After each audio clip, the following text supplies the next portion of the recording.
Hey, what's up, everybody? I'm Aaron Rian with the Rian Team Real Estate at eXp Realty, and I help thousands of agents make millions of dollars in the real estate industry. And today, I'm here to talk to you about a report that homebuilders say that housing will start to fall even further in 2023. So in this video, you're going to learn exactly what homebuilders are predicting so that you can decide if it's the right time for you to buy or sell real estate, or if you're a real estate agent out there, you can educate your buyers and your sellers going into the market in 2023. So homebuilders' confidence continued its downward spiral in October, hitting its lowest level since August of 2012, according to the National Association of Home Builders. Wells Fargo Housing Market Index report released on Tuesday.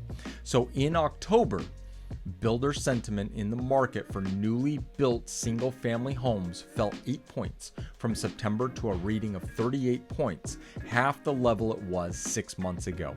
This latest drop marks the 10th consecutive month of declines. Given the expectations for ongoing elevated interest rates due to actions by the Federal Reserve, 2023 is forecasted to see additional single-family building declines as the housing market contraction continues. So home builders are starting to feel the pinch also.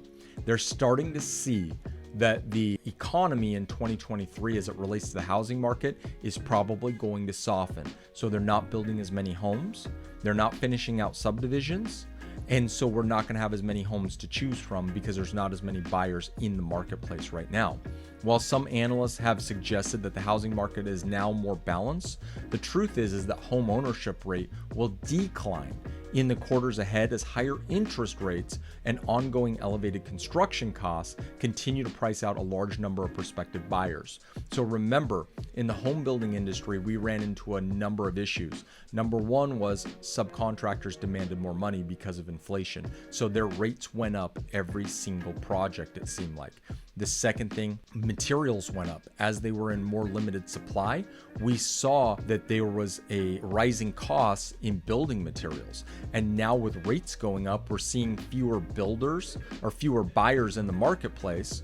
And so we're actually starting to see that the actual buyer pool for buyers buying new construction homes or buying real estate in general has come down significantly. All right. So while some analysts have suggested that the housing market is now more balanced, the truth is that home ownership rate will decline in the quarters ahead as higher interest rates and ongoing elevated construction costs continue to price out a large number of prospective buyers. So due to this, Conter called on policymakers to address the worsening housing affordability crisis, calling the current housing market as unhealthy and unsustainable. What they're trying to do is they're trying to find a way to get lawmakers to either force the Fed to stop raising rates and start actually creating balance in the marketplace so that we don't go into a full-fledged economic recession like we did in 2008.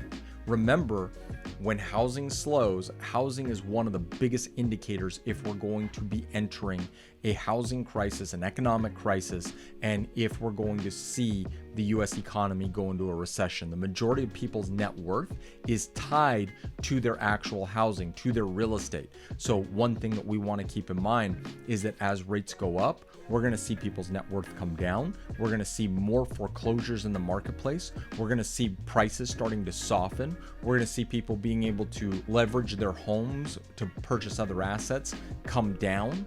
We're going to just see an overall softening in the entire economy as the feds continue to raise rates, and we see builders being affected, home buyers being affected, sellers being affected, and the average American family being affected as their net worth gets ripped from them because of the rising rates, softening prices, and downward spiral of the housing market.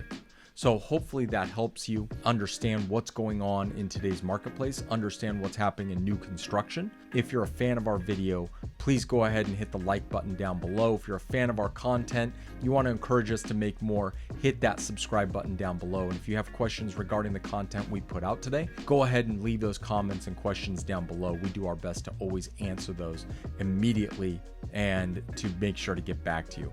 I want to thank you again for watching, and I hope you have a great day.